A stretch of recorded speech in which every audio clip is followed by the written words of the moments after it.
Kifuatacho Mahasin TV, mtazamo huru.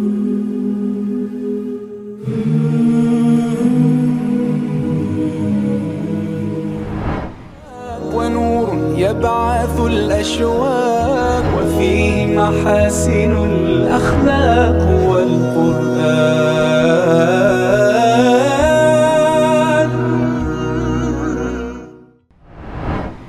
Ndoto tuliyonayo njema kwa wana wetu ni ya kutupa moyo kurudi iza yetu.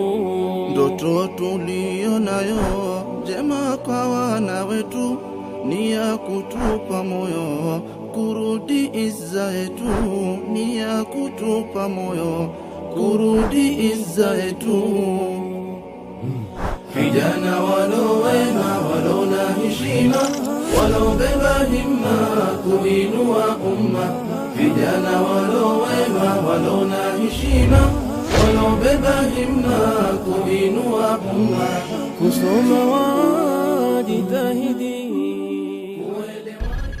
Naam, assalamu alaikum wa rahmatullahi wa barakatuh, mtazamaji wa Mahasin TV. Ni matumaini yangu buheri wa afya popote pale ulipo, na karibu katika kipindi hiki cha mtazamo huru siku hii ya leo. Kipindi hiki cha mtazamo huru kina kauli mbiu ambayo inasema waza, sema, sikika. Karibu, mimi jina langu ni Zuberi Mgaya ambaye takuwa nahodha wako katika siku hii ya leo kuongozea kipindi hiki hapa, lakini sitakuwa peke yangu hapa studio, nitakuwa na ujumbe wangu ambao tutajadiliana mada ambayo tutakuwa nayo mezani katika siku hii ya leo. Ni kuombe tu unazima macho yako, lakini pia masikio yako uende kusalia papo hapo katika runinga yako kwa ajili ya kufuatilia kipindi hiki hewani, mtazamo huru katika siku hii ya leo. Karibu.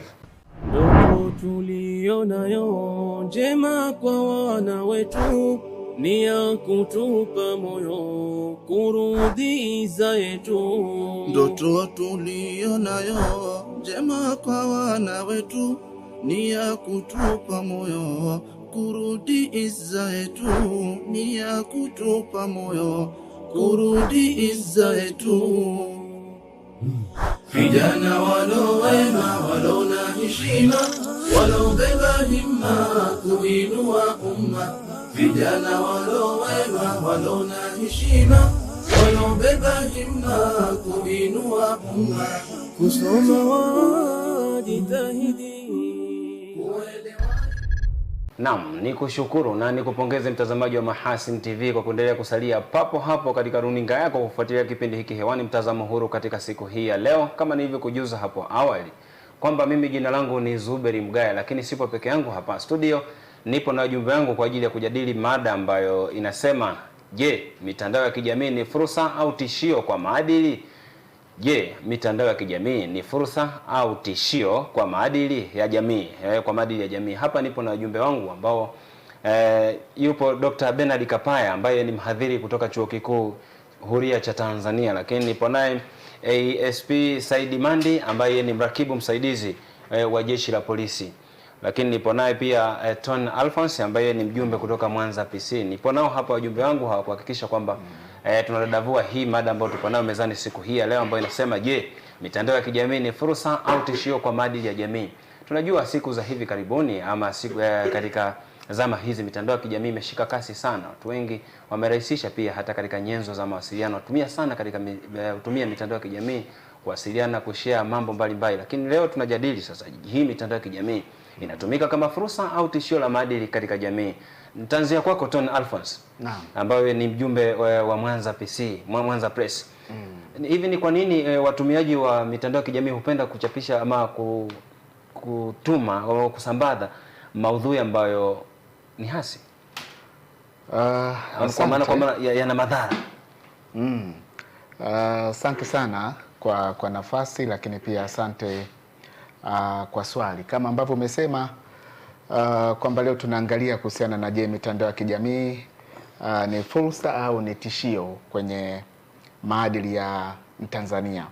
Sasa tumfahamishe tu kwanza mtazamaji kwamba tunapozungumzia mitandao hii ya kijamii ni yale matumizi ya mitandao hii sasa kama YouTube, WhatsApp, Instagram na hivi sasa tuna TikTok, ndio, na vile vile tunatumia ndio Facebook na mtandao wa X, zamani Twitter. Sasa umeuliza swali muhimu sana kwamba kwa nini watumiaji ya mitandao ya kijamii hupenda kusambaza uzushi au maudhui ambayo ni mabaya. Kama tutavyokuja kuangalia mbeleni huku, utumiaji wa mitandao hii ya kijamii pia ni fursa.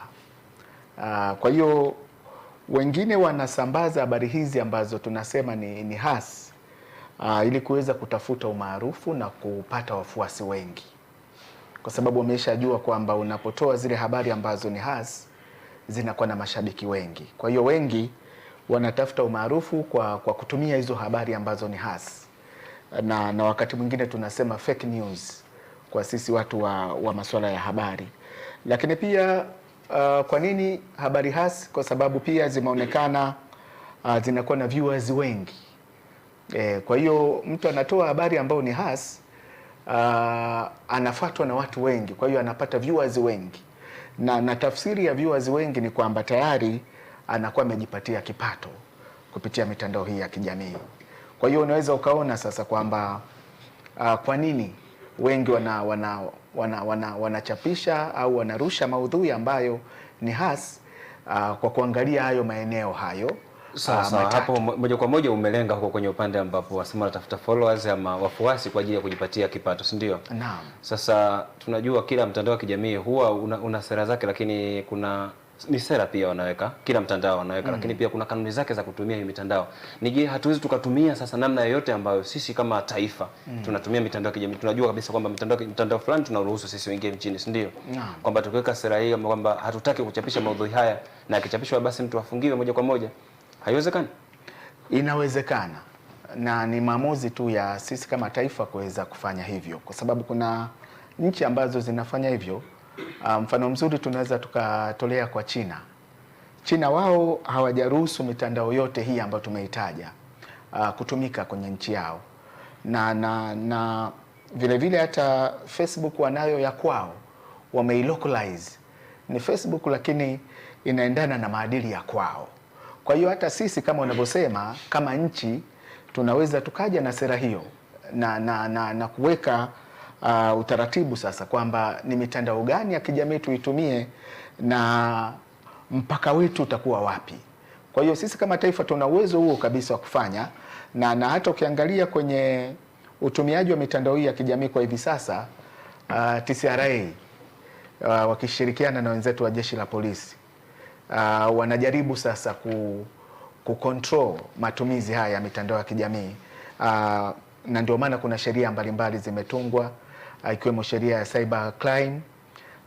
Kama utavuka mpaka unaweza ukashtakiwa, lakini kwa sisi watu wa media pia kuna Media Act ile, sheria ambayo inatubana pia kuchapisha habari kama hivi za uongo ambazo zinaweza kuzua taharuki na vitu kama hivyo, basi unaweza ukachukuliwa hatua. Lakini kama taifa tukiamua kwamba tusitumie mitandao yote ambayo iko duniani kwa sasa hivi na tutumie labda 1, 2, 3 tu, tuna uwezo wa kufanya hivyo. Sawa. Shukrani sana Tony Alphonse kwa uchambuzi huu ulitukuka. Tutarudi tena na tutarejea, bado nahitaji zaidi hapo. Nafikiri kuna vitu vingi vya kuzungumzia katika swali hilo ambalo nimekuuliza. Lakini sasa nahamia hapa kwa Daktari Bernard Kapaya ambaye ni mhadhiri kutoka Chuo Kikuu Huria cha Tanzania.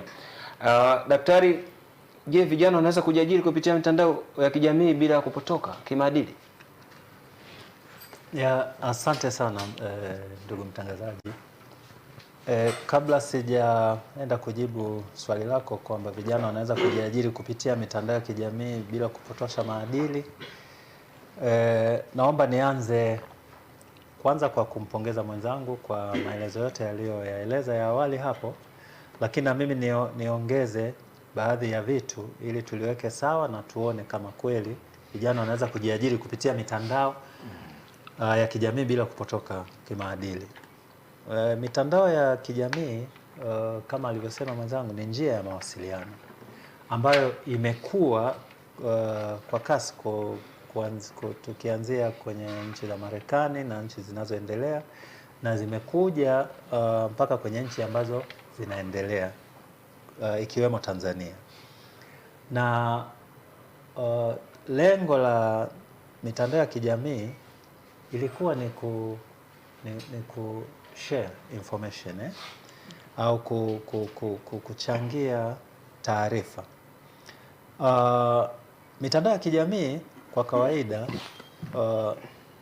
ni fursa kubwa sana ya mawasiliano katika jamii ambayo inajenga mahusiano baina ya jamii na jamii au baina ya mtu na mtu, lakini inatumika katika kuelimishana, inatumika katika biashara, na kadiri mitandao ya kijamii inavyoendelea sasa hivi inatumika hata kwenye taarifa kuhusu tiba,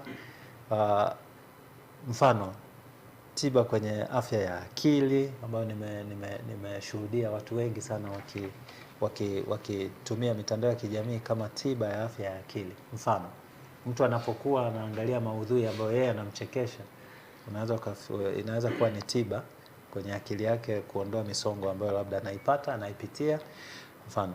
Na mitandao hii ya kijamii imeongezeka sana kutumika. Utaona kwa mfano kati ya mwaka 2004 mpaka 2024 hapa duniani karibu watu bilioni 5 wanatumia mitandao hii ya kijamii. Kwa hiyo hatuwezi tukaidharau mitandao ya kijamii. Kwa maana hiyo tunafikiria kwamba mitandao ya kijamii ni fursa. Usingeweza kuleta mawasiliano ya haraka baina ya watu bilioni 5 wanaotoka katika makontinenti mbalimbali kwa wakati mfupi, lakini sasa hivi inawezekana. Sawa, Dokta, umezungumza hapo kwamba inaweza kutumika kama tiba. Kwa maana kwamba pengine mtu anaweza kawa tatizo la afya ya akili, kwa hiyo anatazama kitu ambacho kipo mtandaoni huko kimetumwa, si ndio? Sasa inawezekana pale ambapo anapotazama kile kitu hakina maadili. Huko kwenye maadili nataka nije sasa kwamba kwenye maadili kila jamii ina maadili yake, na hapa ndio changamoto inapoanzia. Tatizo ni namna gani watu wanafuata au kutokufuata, kuiga au kupotoshwa kulingana na mitandao ya kijamii kwa maadili ya taifa letu. Sisi viko vitu ambavyo tunaviona inawezekana vikaangaliwa maudhui fulani na tukaona yanafaa, lakini kuna maudhui ambayo tukiangalia sisi si kitu cha maadili mazuri. Kwa mfano, unaangalia picha mdada na amevaa nguo fupi, si ndio? Kwetu sisi kimaadili ya Tanzania mambo ya kuvaa nguo fupi kina mama sio. Sasa ukiyaweka kwenye picha inakuwa mbaya zaidi. Kwa hiyo tatizo linakuwa ni matumizi mabaya ya mitandao ya kijamii pale ambapo vitu ambavyo sisi tumejiwekea kama taifa kwamba hivi havifai katika maadili yetu na kuvihalalisha kwamba vinaweza vikatazama au vikatumika katika maudhui mbalimbali ya mitandao ya kijamii. Nirudi kwenye swali lako kwamba je, vijana wanaweza kujiajiri kupitia mitandao ya kijamii bila kupotosha maadili? Jibu ni kwamba ndio.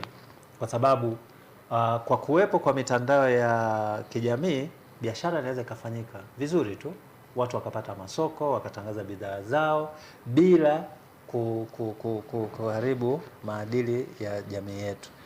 Kitu kibaya ni kwamba watu wengi wanapenda kutumia hayo maudhui yasiyokubalika ili kuattract, yani kuvutia hao watu wanaoita wateja wao. Kwa hiyo tunaweza sisi tukaendelea sisi kama taifa tunatakiwa tuendelee kuwaelimisha vijana wetu au mtu yoyote anayetumia mitandao ya kijamii katika kufanya biashara, basi afuate maadili sahihi ambayo taifa linayakubali. Sawa. Tutarejea kwako Daktari. Shukrani sana kwa uchambuzi huo uliotukuka. Hivi sasa moja kwa moja naelekea sasa kwa ACP Said Mandi ambaye ni mrakibu mwandamizi, mrakibu msaidizi wa Jeshi la Polisi. Afande, tunazungumzia hapa kuhusiana na masuala ya mitandao ya kijamii. Sasa kwa jinsi ambavyo tunaona amedadavua hapa daktari, lakini pia Tony Alphonse amedadavua. Sasa kwa jinsi ambavyo unaitazama mitandao ya kijamii hii, kwa maana jinsi ambavyo tunaitumia inatuunganisha au inatugawanya? Ni kwanza niwashukuru wenzangu kama walivyochangia tangu mwanzo. Mitandao ya kijamii kwa namna moja inatuunganisha na kwa namna nyingine inatugawanya. Kivipi? Unapotumia mitandao ya kijamii kwa kitu ambacho kina ujumbe ambao ni chanya. Kwa ujumbe ambao ni chanya, hiyo lazima utawaunganisha watu kwa namna moja au nyingine.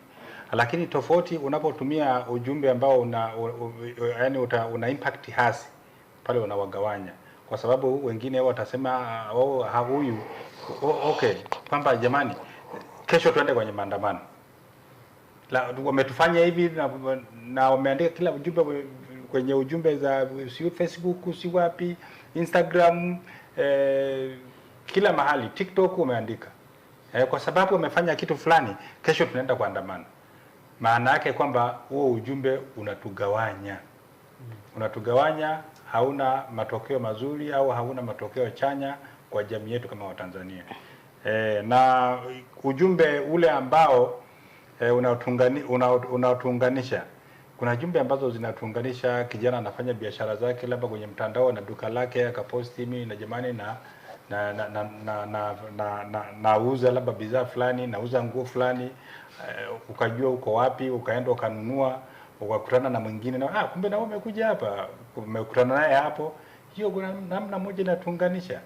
Jumbe zile ambazo ni positive, ambazo zinaelimisha kwamba sisi kama Watanzania tufanye mambo gani ambayo labda ni ya kimaadili, kuacha kutuma zile, kwa mfano mambo ya pornography ambayo yana negative impact kwenye jamii yetu.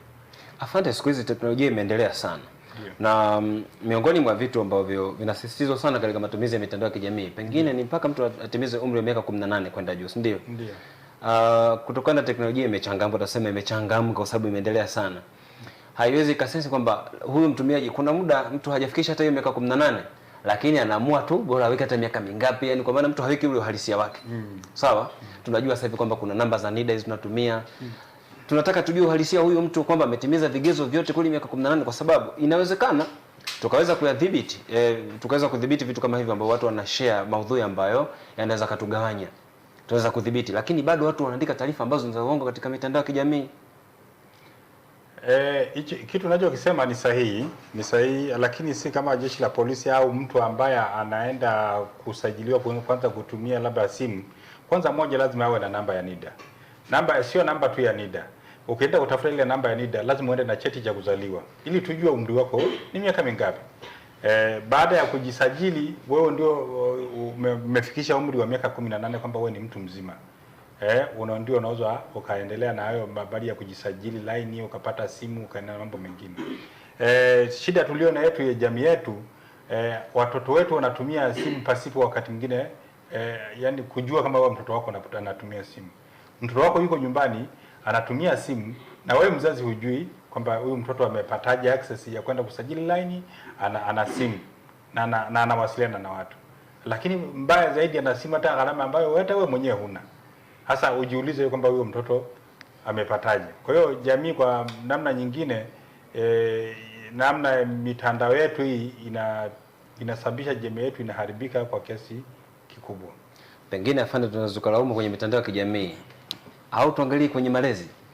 Malezi ni sababu moja hapo ya watoto wetu kuharibika.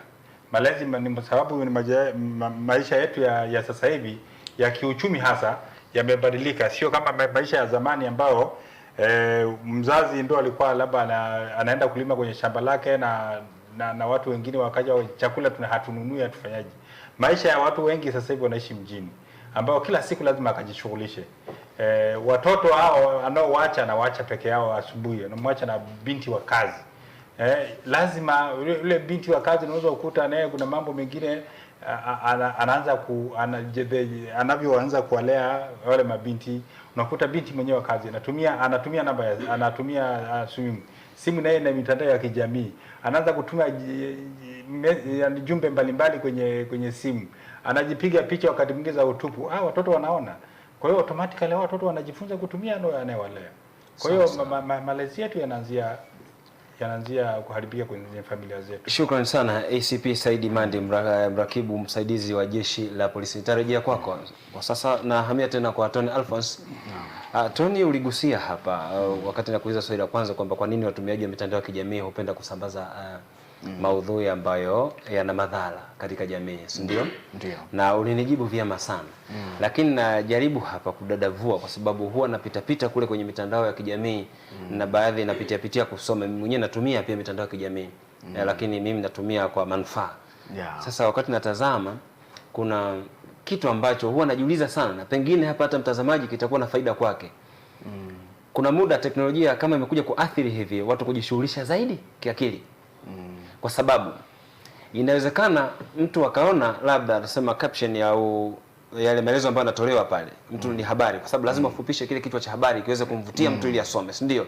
Lakini kwa jinsi ambavyo kimeandikwa, mtu akachukulia kile kichwa cha habari moja kwa moja, hasomi kile ambacho kimeandikwa ndani, basi anabeba kile. Huoni kwamba hapo ni tatizo? Hilo ni tatizo moja kwa moja, ni tatizo kwa sababu wale ambao wanachapisha hizi habari kwa hivi sasa kama unavyosema, wanainvesti zaidi kwenye kile kichwa cha habari. Yani yeye anaweza kuandika tu pale kwamba Kapaya, labda sentence fupi tu, Kapaya labda achishwa kazi. Au kazi basi tena. Alafu ukija kuingia ndani unakuja kukuta habari kwamba Mr. Kapaya amestaafu, kwamba muda wake umefika sasa, kazi amepumzika. Sasa mwingine kama unavyosema anaibeba kama ilivyo, kwamba bwana yeye ujumbe ataondoka nao, kwa sababu ukisema tu Kapaya kazi tena basi akikutana na mwenzake huku mtaani na kwenye story anasema bwana Kapaya amefukuzwa kazi, yule mzee bwana hana kazi tena. Sasa yule ambaye ameingia ndani na kuisoma ile habari ndo anajua kwamba kumbe muda wa utumishi wa Kapaya umefika kikomo. Lakini sasa mimi kama ulivyosema, ili kukuvuta naandika tu Kapaya sasa kazi basi. Kwa hiyo hilo lina athari. Sawa. Sasa hapo walaumiwa watumiaji mitandao ya kijamii au tuilaumu jamii kwa kwa kusema kwamba uvivu wa kuto kuchimba zaidi ama kusoma? Hapana, kwa sababu kama nilivyokueleza habari yako, mfano kama hiyo ulioichapisha, mimi nikasema niingie ndani, natumia data yangu moja, lakini pili na kuongezea viewers. Unaona? Kwa hiyo sasa wakati mwingine ndio maana kumekuwa na ukakasi sana kwenye vichwa vya habari. Wameshajua hata wananchi wengi kwamba kile ambacho kiko kwenye kichwa cha habari sicho kile ambacho kiko ndani. Wengi wanaishia tu pale juu. Wanasita kuingia ndani kwa sababu wanasema naweza nikapoteza bando langu bure, kumbe hii habari huko ndani ni tofauti. Sawa. Sasa Tony, mimi nina kipeperushi changu ambacho ndo natengeneza, si ndio? Naweka picha ya mtu afu hapa nasema caption maelezo ambayo natoa, si ndio? Labda pengine naandika pale pap, naona nasema ACP Mandi labda ashindwa kufurukuta, si ndio? Nimeandika tu hivi, si ndio? Lakini kumbe ukichimba kwa ndani huko sio kwamba ashindwa kufurukuta nini, labda ni mada tu, ni jambo fulani lolote hivi. Sasa kama kwa sababu Tony, nauliza hivyo kwa sababu siwezi nikaandika nani kwamba kichwa cha habari niandike maelezo mengi moja kwa moja. Sawa. Kama ni article ambayo unaweza ukaisoma bila kuingia ndani na kwa kutumia bando, hapo kweli huyu msomaji anaweza kuwa na matatizo. Alitakiwa kusoma habari nzima ili aweze kuielewa. Lakini ikisha kuja kama ni video na umeisha sema kwamba bwana Mandi 1 2 3, sasa mimi nikiangalia tu hivi nasema bwana inawezekana hii kwanza haina ukweli. Au na mimi nabebea tu kichwa cha habari kile ndo naondoka nacho. Unajua kwa nini nazungumza hivyo? Katika kipindi hiki cha kampeni hizi za uchaguzi huwa kuna mambo mengi sana. Sawa, inawezekana mimi ni mgombea ACP Mandi, labda yeye ndio walinzi pale, nasimamia jukumu la ulinzi ni lake pale katika eneo lile. Lakini mwisho wa siku kidogo kuna hali ya sintofahamu hivi. Pale mtu akachukua akaandika pale ACP Mandi ampigia Chepuo Mgaya. Mimi ni mgombea chama fulani, si ndio? ACP Mandi ampigia Chepuo Mgaya. Ukija kusoma kwa ndani, kwa maana kwamba ACP Mandi alisaidia kuimarisha ulinzi pale, watu walikuwa wanaleta fujo kidogo, kwa hiyo kaweka mazingira sahihi. Lakini moja kwa moja Kwa hiyo tuilaumu jamii au ni hawa wanaosasisha sasa maudhui yao kwenye mitandao ya kijamii? Hapa kosa kwanza ni la mwandishi. Mwandishi wa habari. Mwandishi ni kosa la kwanza. Ndio.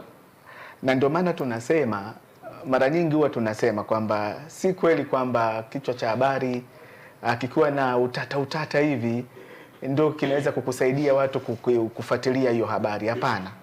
Unaweza ukaandika tu kawaida na bado watu wanaweza wakafuatilia ile habari yako kwa undani zaidi.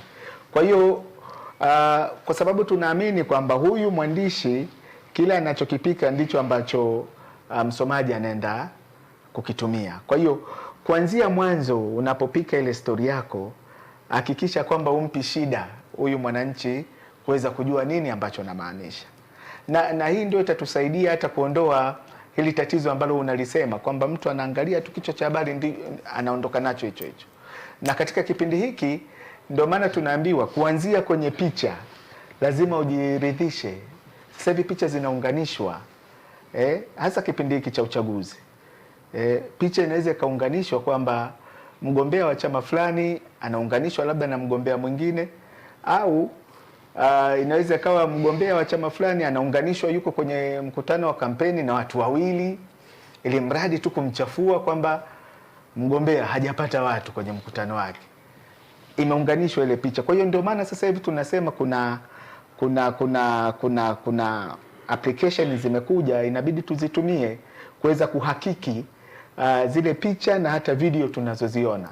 Lazima tufanye ile fact checking kwamba hiki kiko sahihi kwa kiasi gani. Sawa.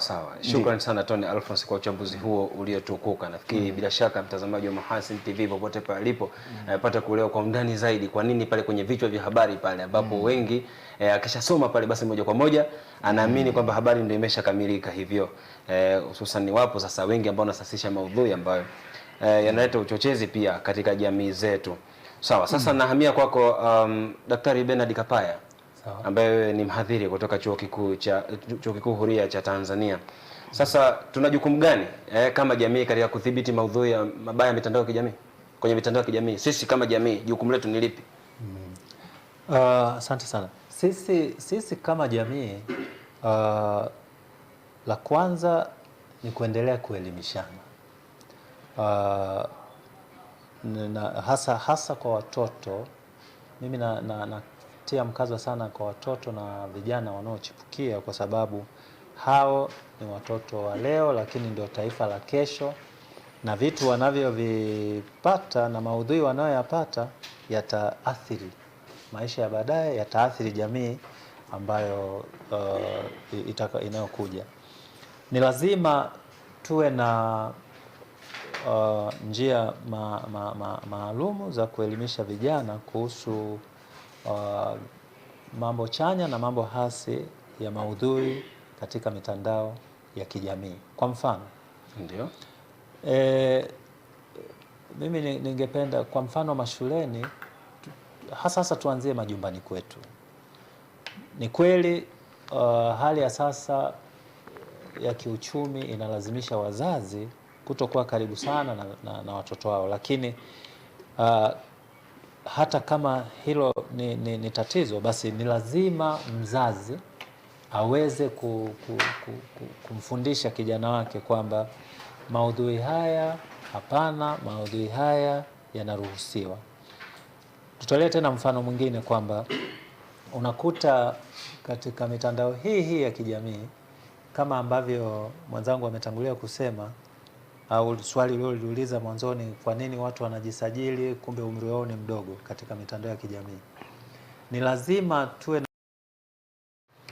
kulingana na mitandao ya jamii ambayo vijana wengi sasa wanaitumia, iwe katika elimu, iwe katika biashara, iwe katika kujenga mahusiano, iwe katika siasa, iwe katika mambo yoyote tu ambayo sisi kama Watanzania tunatumia mitandao hiyo ya kijamii. Lakini daktari, umegusia hapo kuhusiana na swala la wazazi au walezi, labda kutoa elimu kwa watoto kwa maudhui haya yafai.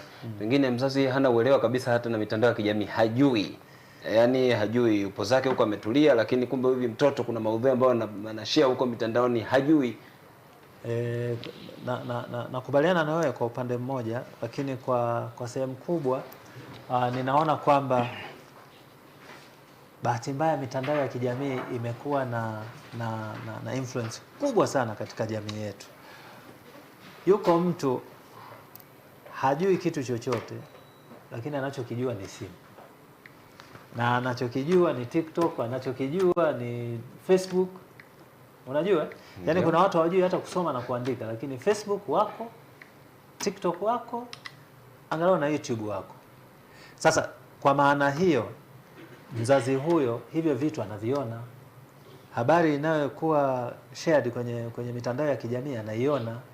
Sasa wala haihitaji kwenda madarasani kwenda kusoma ili kuweza kumkanya mtoto wako kwamba bwana, hiki kitu hapana, hiki kitu kizuri. Bahati nzuri au mbaya, mengi hayaji katika maandishi, mengi yanakuja kwenye picha.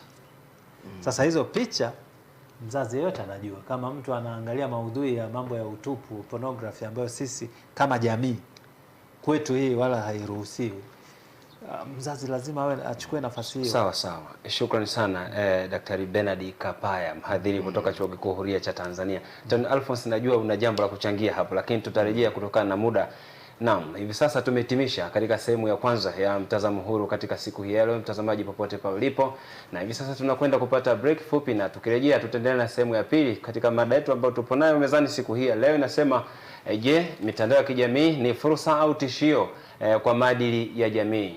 Nikuombe tu uendelee usalia papo hapo katika runinga yako kufuatilia kipindi hiki hewani, mtazamo huru siku hii ya leo, na tukirejea tutaendelea na sehemu ya pili ya mtazamo huru siku hii ya leo. Ndoto tulionayo njema kwa wana wetu ni ya kutupa moyo kurudi iza yetu. Ndoto tulionayo njema kwa wana wetu ni ya kutupa moyo kurudi iza yetu, ni ya kutupa moyo kurudi iza yetu. Vijana walowema, walona heshima, walobeba himma kuinua umma. Vijana walowema, walona heshima, walobeba himma kuinua umma. Kusoma wajitahidi. Naam, nikushukuru na nikupongeze kwa mara nyingine tena mtazamaji wa Mahasin TV kwa kuendelea kusalia papo hapo katika runinga yako, kuchagua chaneli namba 455 katika kisimbuzi cha Azam. Mahasin TV, kipindi hewani ni mtazamo huru chenye kauli mbiu ya waza, sema, sikika. Tupo bado tunaendelea hapa na mada yetu ambayo inasema je, mitandao ya kijamii ni fursa au tishio kwa maadili ya jamii? Tupo katika sehemu ya pili. Nipo na wajumbe wangu kama kawaida hapo. Wajumbe wapo Bernard Kapaya, mhadhiri wa Chuo Kikuu Huria cha Tanzania, ASP Saidi Mande ambaye ni mrakibu msaidizi wa Jeshi la Polisi, lakini pia John Alphonse ambaye ni mjumbe wa Mwanza Press. Tulipoishia pale katika sehemu ya kwanza, John Alphonse ulikuwa na cha kuongezea? Naam, nilikuwa na cha kuongezea hapo alipo maliza kaka Kapaya. Ndio. Kuhusiana na kundi hili la watoto. Ndio. Unajua mwezi huu tuliopo ndio mwezi wa usalama mtandaoni. Ndio. Na Wizara ya Mawasiliano, Teknolojia na Habari ndio wamepita pia hata hapa kwetu Mwanza kwa ajili ya kuweza kutoa elimu juu ya namna gani vijana wetu hasa watoto wetu watatumia mitandao hii ya kijamii kwa usalama. Kwa hiyo nilitaka kusisitiza hapo kwamba tumeona aligusia Mr. Kapaya hapo kwamba kuna wazazi watoto wao wanatumia simu, na wewe ukasherehesha hapo kwamba na kuna wazazi hawajui. Sasa utafiti ambao ulifanyika kwa watoto 200,000 ilikuja kubainika kwamba watoto wengi wanatumia simu bila wazazi wao kujua. Na kati ya watoto hawa ambao walifanyiwa utafiti tayari kuna watoto wameshajeruhiwa na mitandao hii ya kijamii. Kwa hiyo ni jukumu letu sasa, kama alivyosema sasa Kapaya, kutoa elimu pia kwa watoto wetu namna gani waweze kutumia mitandao hii ya kijamii wakiangalia kesho yao. Maana hapa ni kwamba tunachowasisitiza watoto wafahamu ni kwamba kile ambacho amekiposti leo kitakuja kuonekana pia kesho. Teknolojia haifi. Kwa hiyo watoto wetu picha, taarifa zao hizi binafsi sana sana sasa hivi tunawasisitiza wasipende kuweka mtandaoni, kwa sababu ndio usalama wao. Jina lako, cheti chako cha kuzaliwa, umri wako si vitu vya kuexpose kwenye mitandao ya kijamii, kwa sababu baadaye hata mhalifu anaweza kutumia hizo address zako kufanya uhalifu juu yako. Kwa hiyo tunasisitiza hapa kwa watoto wetu waangalie namna gani wanatumia mitandao ya kijamii, ili huko mbeleni isije ikawachinja hii mitandao ya kijamii kwa vile vitu ambavyo wameviposti, kwa sababu bado future yao inaendelea kukua. Sawa. Shukrani sana Tony Alphonse kwa uchambuzi huo, nyongeza hiyo ambayo umeitoa. Sasa nahamia kwako ASP Said Mandi, mrakibu msaidizi wa Jeshi la Polisi. Kipindi hiki taifa linaelekea kwenye uchaguzi, ndivyo? Lakini tunahitaji sasa pengine hata wagombea, lakini pia hata mtu mmoja tuweze kulinda faragha za watu, ndio, heshima zao kwa watu wengine, kwa sababu kuna swala mazoea. Yaani mtu amezoea labda huyu ni rafiki yangu, namkuta tu ni rafiki yangu, nampiga picha, basi namwambia na post hii, pengine hata simwambii kwa sababu tu tumepiga picha, au namkuta napiga picha natuma mtandaoni. Tunawezaje sasa kulinda faragha za watu? Sisi kama Jeshi la Polisi, faragha za watu, kuna sheria ya mitandao ambayo sheria makosa ya mitandao ya mwaka 2015, Cyber Crimes Act 2015. Sheria hii inazuia kuadhibu makosa mbalimbali ya mtandao, ikiwemo kusambaza picha, video au taarifa zenye maudhui machafu au pornography, kutumia ujumbe wa kukejeli, matusi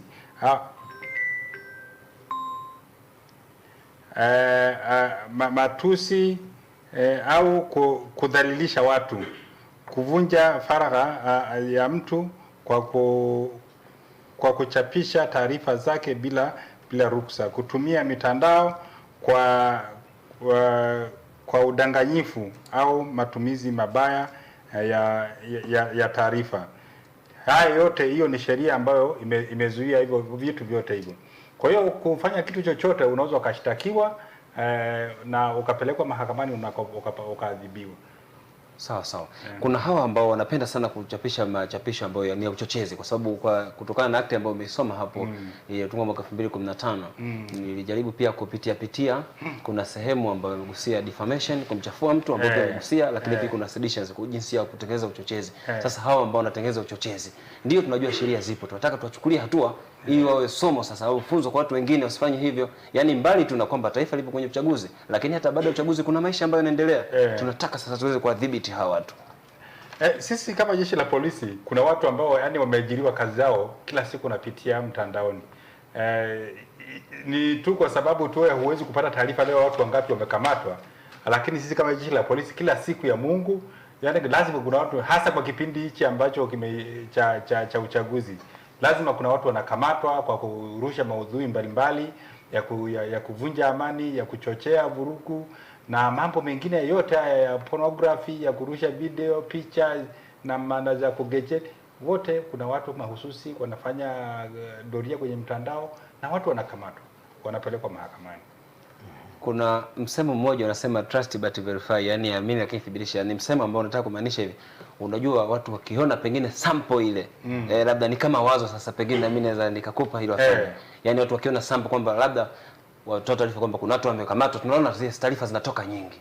Lakini bado kuna watu ambao haziwakuti. Unaona kwamba kama kuna ule mradi ambao ulianzishwa polisi jamii kuweza kutoa elimu huko kwa vijana ambao walikuwa tabia mbaya, yani vijana kuna tabia za kihalifu, vitendo vya kihalifu na uhalifu ambao ulikuwa ukifanyika, lakini mradi ule ulifanikiwa kwa asilimia kubwa. Huoni hata pengine ukianzishwa mradi kama huo lao kupita tena kama ule ambao ulikuwa polisi jamii kuweza kuzungumzia hayo masuala ya matumizi ya mitandao ya kijamii? Ushauri ninaotoa kwa vijana kwa utumiaji wa mitandao ya kijamii, moja, kwanza wazazi kama wazazi wafanye kazi yao ya msingi kuelimisha watoto wetu, kuacha vijana wetu kwanza kutumia simu wakiwa umri bado hauruhusu. Ninaposema umri hauruhusu, na maana kwamba umri wa chini ya miaka 18. Umri wa miaka chini ya 18 kwenye sheria yetu ya Tanzania ni mtu ambaye hajafikia umri wa kujitegemea, ambao ndio sheria inataja kwamba amekuwa ni mtu mzima, ana maamuzi yake ni kuanzia miaka 18 na kuendelea. Kwa hiyo angalau hao watoto chini ya miaka 18 wazazi wafanye kazi yao, na jamii yetu kwa ujumla. Tunapotoka nje, tofauti na siku hizi watu wengi ambao wakimsemesha mtoto ambao sio wa kwake, hata kama anafanya jambo baya, jamii nyingi siku hizi jamii inakuwa inamwacha, haiwezi hata kumkanya. Kwa hiyo jamii yetu tutaendelea kuwaelimisha. Tutaendelea kuwaelimisha. Jamii inapoona mtoto anafanya kosa mbele yao, inatakiwa angalau wamchukulie hatua. Hata kama wanashindwa kumchukua hatua, nafuu wakamkamata, wakampeleka jeshi la polisi, atafunguliwa kesi stahiki ambapo kosa alilolifanya. Lakini na kama nilivyozungumza, afande RPC leo Wilbrod Mtafungu alikuwa na kikao tangu asubuhi, alikuwa anazungumza na wakaguzi wa kata zote za mkoa wa Mwanza. Ziko 191 kata za Mwanza. Kwa hiyo wakaguzi wote walikuwepo hapa kusisitiza wanapoenda wakatoa elimu kuhusiana na amani.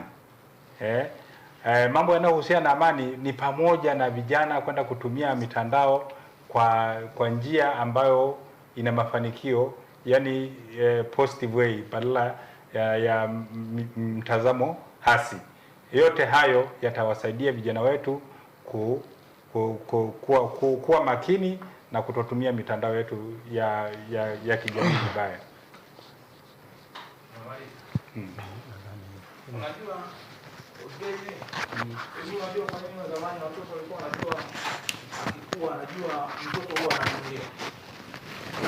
Shukrani sana ASP Saidi Mandi, mrakibu msaidizi wa Jeshi la Polisi. Sasa nahamia kwako Dr. Bernard Kapaya, mhadhiri wa Chuo Kikuu Huria cha Tanzania.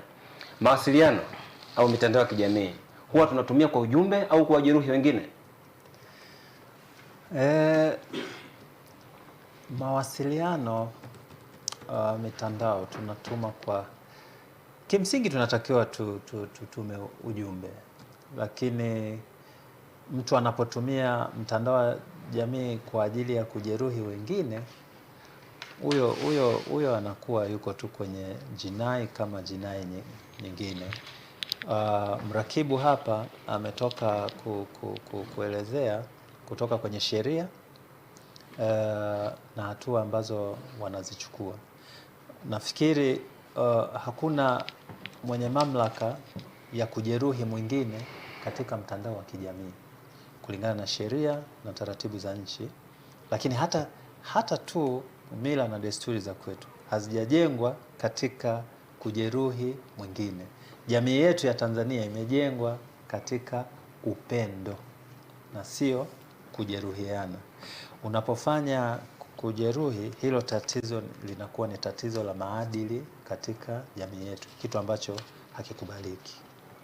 Sasa labda tukatumia namna gani kuwafanya watu wote watumie kwa namna moja? Kwa sababu kipi ambacho namaanisha, kuna hawa tunaita content creators, watu ambao wanatengeneza maudhui kwenye mitandao ya kijamii. Kuna muda wanasema ili utafute pia umaarufu, kwamba namtafuta labda pengine nachukulia mfano Bwana Tony Alphonse, napenda sana kumchukulia mfano. Mimi na yeye ni maarufu, si ndio? Mimi ndo nachipukia kuwa maarufu. Sasa tunachokifanya kwamba labda tunapanga kabisa, bwana mimi na post hivi, yani mimi nakusema hivi, ukinijibu hivi, kwa sababu najua pengine akinijibu mimi na mimi nitakuwa nani maarufu kupitia kile ambacho tunakifanya. La mwisho wa siku mtu anaiga anafanya kile, lakini yeye sasa anafanya kwa namna nyingine kwa sababu ameelewa vibaya. Sasa nadhani hapa swala ni mimi bado narudi sana kwenye maadili. Kuwa mkubwa, kufahamika, ziko namna sahihi za kuweza kufahamika kuliko kutumia negative content ili uweze kupata maarufu. Bahati mbaya hilo ndio limekuwa linatumika sana sasa hivi. Mimi ni waase tu wanajamii na hao wanaotengeneza hizo negative contents kutaka kupata umaarufu. Hapana, watumie njia sahihi. mambo ya mawasiliano katika mtandao yana elimu yake inayojitosheleza kabisa, na taratibu zipo zinazotakiwa kufuatwa, na mtu akifuata bado ataendelea. Na maendeleo kujulikana, it doesn't take 2 minutes au siku moja, wiki moja. Hapana, hiyo ni safari. Mtu ili aweze kujulikana hata katika mitandao ya kijamii anatakiwa afanye kazi, na ifanye kazi kwa maadili. With time lazima atafanikiwa na sio kujeruhi wengine. Sawa sawa. Shukrani sana Dr. Bernard Kapaya, mhadhiri kutoka Chuo Kikuu Huria cha Tanzania. Sasa nahamia kwako Tony Alphonse. Hivi jamii kwa sasa, yani wanasema dunia imekuwa kama kijiji. Naam. Kwa unavyotazama ama unavyoona au kwa kuhisi kwako, labda jamii inaweza kuendelea bila matumizi ya mitandao ya kijamii? Jamii kwa zama hizi tulizopo, hicho kitakuwa ni kiburi tu kusema kwamba tunaacha teknolojia hii au mitandao hii ya kijamii nyuma ili kuweza kuendelea bila mitandao hii ya kijamii. Na ndio maana duniani kote wanachojaribu kufanya ni namna gani ya kuhakikisha mitandao hii ya kijamii inatumika vizuri na sio vibaya, kwa sababu teknolojia kwa namna ilipofikia hatuna namna kuikwepa. Kwa hiyo hata ujio wa AI ulitaka kuleta debate kubwa kwamba sasa tutaishi vipi na AI, ajira za watu zitaenda kupotea. Lakini ndio kukua kwa teknolojia, na tumeshaanza kuona faida ya kuwa na AI, lakini pia na bado sisi nafasi zetu kama binadamu za ajira na vitu kama hivyo tunaendelea kama kawaida. Kwa hiyo mimi ninachokiona hapa, mitandao hii ya kijamii ukiangalia faida ni kubwa zaidi kuliko hasara, na ni kundi dogo tu la watu ambao wanatumia ndivyo sivyo mitandao hii ya kijamii na kutuingiza kwenye matatizo. Kama hivyo kwamba kuna wengine wanatumia mitandao hii ya kijamii kwa ajili ya kuchochea chuki, kuleta mgawanyo wa kitaifa. Sasa huku kote tukatae na tuwe na sheria ambazo zitaweza kudhibiti mianya yote hii ambayo inaweza ikaleta matatizo kwenye jamii yetu. Lakini pia nafasi ya wazazi, walimu na walezi kwenye jamii, lazima tuache hii nafasi. Tusitoe nafasi mitandao ya kijamii hii ndio itulelee watoto. Hapo tutakuwa tunafanya makosa makubwa. Kwa hiyo tukiziba hizi gaps ndogo ndogo na tukatumia sasa kwa upande huu wa faida, tunaweza kujikuta kama taifa tunaendelea zaidi, hasa kimaendeleo ya kiuchumi, kuliko zile hasara ambazo tunaziona zipo kwa sasa. Labda Tony, unaonaje kwa mfano kama pengine wenye mamlaka ya kudhibiti mitandao ya kijamii, si ndio? Labda kwamba ingekuwa inatumika, labda tunaamua kwamba mtandao wetu unatumika Tanzania tu, kwamba hakuna maudhui ambayo yanatoka labda nje. Yaani nikisasisha mimi maudhui yangu hayatoki kwenda nje na mtu wa nje haingii huko, lakini mtandao ni huo. Tungefanya namna hiyo. Ni swala la kiteknolojia tu, na ndio maana nikakwambia ni swala la maamuzi. Kama ambavyo utaenda China ukashindwa kuitumia Facebook ambayo inatumika duniani kote, lakini wao kule haitumiki. Kwa hiyo ni mipango tu na taratibu kama taifa walijiwekea. Kwa hiyo hata sisi tunaweza tukaweka mipango hiyo, tukasema pengine na tunaweza tusizuie habari kutoka nje, kwa sababu pia habari za kutoka nje zinaweza kuwa nzuri kwa sababu tunajifunza, lakini tukawa na chujio la kuchuja zile habari.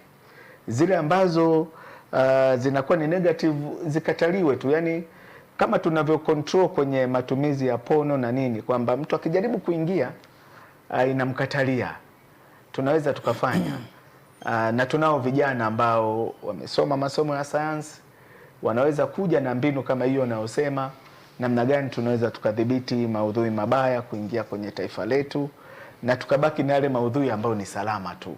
Sawa sawa. Yeah. Na hamia kwako ASP Saidi Mandi, mrakibu msaidizi wa jeshi la polisi. Kwa jinsi ambavyo tunatazama hivi sasa, huwa niligusia hapo mwanzo ni kwamba taifa linaelekea kwenye uchaguzi. Lakini kwa jinsi dunia inavyoenda, ikiwa kwa sasa kama mitandao ya kijamii haitodhibitiwa mapema, unahisi labda jamii baadaye itakuwaje? Kwa kweli matumizi ya mitandao kwa kweli yamekuwa na matokeo hasi, matokeo hasi kama tunavyoona. Tunachukua kwa mifano tu wa nchi nyingi kama ilivyotokea Kenya, Morocco kwa hivi siku za hivi karibuni, na siku kama 2-3 kule Madagascar. Vijana wanaoitwa Gen Z, na lakini sio mbali na nchi nyingine Nepal. Tumeona mambo yaliyotokea kwenye mitandao, vijana wakihamasishana kwenda kufanya fujo, hatimaye maandamano mpaka rais labda kuachia nchi. Kwa hiyo wakati mwingine hayatatufikisha mbali sana anaweza katuharibishia, yanaweza katuharibia mifumo ya kiutawala na nini, yanaweza yakaharibu vijana. Inapotokea fujo, sio kwamba watakaoathirika labda ni serikali tu, lakini watu binafsi. Watu wataenda kuchoma moto maduka, watu wataenda kuchoma moto nyumba za watu binafsi, watu watachoma magari, watu watachoma pikipiki na kila aina ya fujo ambayo inaweza kawaathiri watu namna mbalimbali, ambayo wengine watakuwa wanaenda hospitalini hawezi kwenda, mwingine anataka ajitafutie kipato ili ajikimu, hawezi kwenda. Yote hayo ni matokeo ya kutumia mitandao vibaya. Unashauri kipi afande, kwamba tuiache?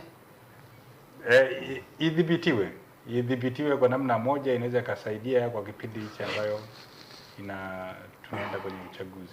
Sawa. Shukrani sana afande. Sasa nihamie kwako Daktari Bernard Kapaya.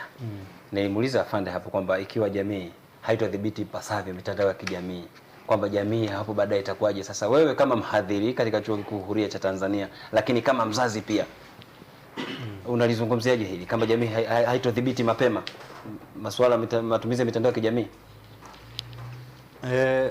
Mimi nina mambo mawili matatu ya kueleza kuhusu udhibiti wa mitandao ya kijamii. Kwa kuwa mimi ni mdau wa elimu, naomba nilizungumzie kwenye upande huu kwamba hakuna msomi yeyote aliyeelimika ambaye anaweza akatembea na mihemuko ya mitandao ya kijamii ikamfanya afanye maamuzi ambayo si sahihi. Yeyote ambaye amesoma na kuelimika hawezi kuwa mpenzi wa uvunjifu wa amani. Mitandao ya kijamii hii inatusaidia tu kupata habari, lakini pia inatusaidia kutumia elimu zetu tulizo nazo katika kuleta mambo mazuri na sio mifarakano. Bahati nzuri mimi nimewahi kuwa katika nchi ambazo wanatumia sana mitandao ya kijamii, na si kwamba hawajawahi kuwa na mifarakano ya kisiasa, lakini wanaepuka sana vurugu ambazo zinaweza kuiharibu jamii yao, na hata siku moja hawajawahi kujiinvolve kwenye vita yoyote, kwenye mitafaruku yoyote. Hata ukisikia maandamano, wala unasikia maandamano, lakini kwa sehemu nyingine wao hapana. Nchi hiyo ni Sweden, ina watu wengi, wanafanya shughuli zao, lakini wanatumia mitandao yao vizuri tu, na wanapokuwa na kitu ambacho wanakiona kinaweza kuvunja amani, wana system zao nzuri sana za kudhibiti. Hapa kamanda nafikiri naye na support mitandao ya kijamii lazima idhibitiwe, lakini mimi nawaasa huku tunakoelekea kwenye uchaguzi, msomi yoyote hawezi kuwa involved kwenye mambo sijui ya maandamano, sijui unapinga nini. Sawa, wewe tumia haki yako, tumia elimu yako, tumia haki yako ya msingi, nenda kapige kura na dumisha amani ya taifa letu. Sawa. Tony Alphonse, naam. Kwa haraka labda, je, ni hatua gani ambazo zinaweza kuchukuliwa katika kuhakikisha kwamba mitandao ya kijamii inatumika kwa manufaa? Hatua za haraka ni pamoja na elimu kuendelea kutolewa. Hiyo ni hatua ya kwanza juu ya umuhimu wa kuendelea kuzalisha content ambazo zina manufaa kwa jamii. Lakini jambo la pili ni mamlaka yetu ya mawasiliano TCRA. Wakati mwingine huwa tunasema kama sheria zinatungwa ni ngumu za kutuumiza, lakini kama inabidi, kuna wakati sheria ngumu inabidi zitungwe ili kuendelea kuhakikisha kwamba watu wanatumia mitandao hii ya kijamii kwa kufuata sheria zilizopo. Lakini kwa sasa nachoweza kusema ni pamoja na TCRA kuendelea kufuatilia pia sheria zilizopo na kuhakikisha watumiaji wa mitandao ya kijamii basi wanatumia mitandao ya kijamii kwa kupitia zile sheria za nchi tulizonazo. Hiyo ni hatua nyingine ambayo inaweza ikatusaidia tukaenda vizuri tukitumia mitandao hii ya kijamii, lakini bila kuleta madhara yoyote kwenye jamii, kwa sababu mimi bado naamini kwamba mitandao hii ya kijamii kama tutaitumia vizuri inaweza hata kuleta ule umoja wa kitaifa, kwa sababu ukitumia mitandao hii ya kijamii vizuri unaweza pia kuikosoa serikali ukiwa na fact. Kwa hiyo inaleta hata inakuza ile uwazi na uwajibikaji kwa viongozi wetu. Na sisi kama wananchi ambao ndio watumiaji wa mitandao ya kijamii tunakuwa kama watchdog, kuangalia viongozi wetu wanafanya nini, na pale wanapokosea tunawakosoa kwa kufuata ile misingi ya kitaifa. Kwa hiyo faida ni nyingi kuliko hasara. Sawa. Hapo nasalia kwako Ton Alphonse. Hivi sasa taifa linaelekea kwenye uchaguzi mkuu wa Oktoba 29. Neno lako labda kwa watumiaji wote wa mitandao ya kijamii hususan vijana, tuweze kulinda na kutunza amani ya nchi yetu, lakini watu wajitokeze pia kushiriki uchaguzi. Jambo la msingi kwanza tutumie mitandao hii ya kijamii kipindi hiki kuhamasishana, tuweze kutumia haki yetu ya msingi.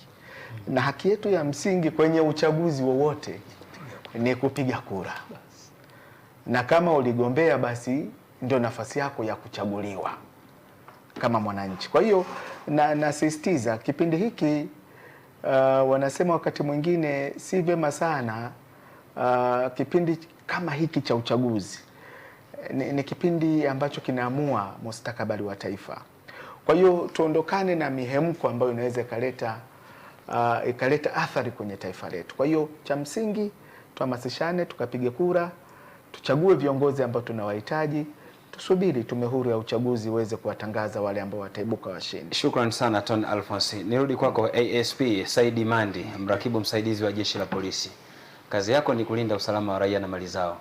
Neno lako kuelekea katika uchaguzi mkuu kwa watumiaji wote wa mitandao ya kijamii na jamii kwa ujumla, kuendelea kutunza na kulinda amani ya nchi. Neno langu kama askari polisi, ningeendelea tu kuwaasa vijana tutumie hii mitandao vizuri kwa ajili ya manufaa yetu. Kutumia mitandao vibaya inaweza kuletea athari. Athari inapokuja inawezekana wewe mwenyewe ukaathirika, inawezekana mzazi wako akaathirika, na jamii nao kuzunguka na ikaathirika kwa kitu ulichokianzisha wewe mwenyewe. Kwa hiyo umakini na elimu tutaendelea kuwaasa hawa vijana wasifanye hivyo, kwa sababu hichi kitu kitakachotokea kitawaathiri hadi yeye mwenyewe. Sawa, shukrani sana ASP Saidi Mandi, mrakibu msaidizi wa Jeshi la Polisi. Daktari Bernard Kapaya, mhadhiri kutoka Chuo Kikuu Huria cha Tanzania. Neno lako kuelekea katika uchaguzi mkuu Oktoba, kuendelea kuhamasisha kutunza amani ya nchi. Kama walivyosema wenzangu, uchaguzi ni kuchaguliwa, kugombea ni haki ya kila raia wa Tanzania ambaye anakidhi vigezo vya kuchagua na kuchaguliwa. Amani ya nchi ni tunu ya taifa letu. Kwa hiyo tutumie nafasi hii kama wasomi kuchagua viongozi tunaowataka. Taratibu zipo, taratibu zimeshaandaliwa. Kila mtu atumie haki yake na katika zoezi zima la uchaguzi. Sawa. Shukrani sana Dr. Bernard Kapaya, na kwa ujumla ni washukuru pia wajumbe wangu katika siku hii ya leo.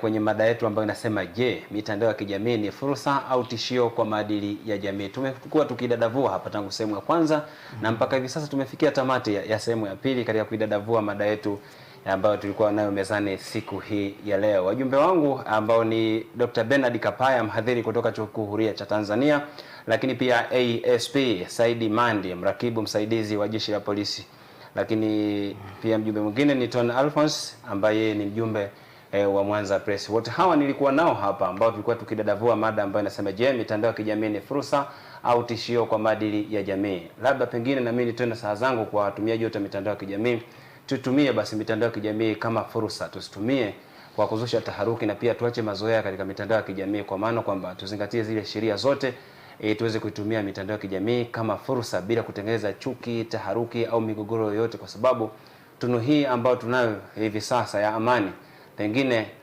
kuna wenzetu wanatamani hata wapate kidogo, yani kidogo ile amani ambayo tupo nayo. Kwa hiyo tuzingatie sana katika hicho, na pia tujitokeze kwenda kushiriki ama kupiga kura hiyo siku ya tarehe 29 mwezi Oktoba, kwenda kutimiza haki yetu ya kimsingi kuchagua viongozi ambao wataongoza gurudumu hili katika kipindi cha miaka 5 ijayo. Muda wote ulikuwa nami na hodha wako Zuberi Mgaya, ambaye nimekuongozea kipindi hiki kuanzia mwanzo hadi mwisho, lakini nyuma kamera Hudhaifa Sogora, msimamizi na mwandaji wa kipindi hiki Aisar Karume, upande wa picha pamoja na sauti Hassan Idi pamoja naye Ibrahim Hussein. Wote hawa wamefanikisha kuruka kipindi hiki cha Mtazamo Huru katika siku hii ya leo. Nikutakia wakati mwema na utazamaji mwema pia vipindi vinavyofuata kupitia Mahasin TV.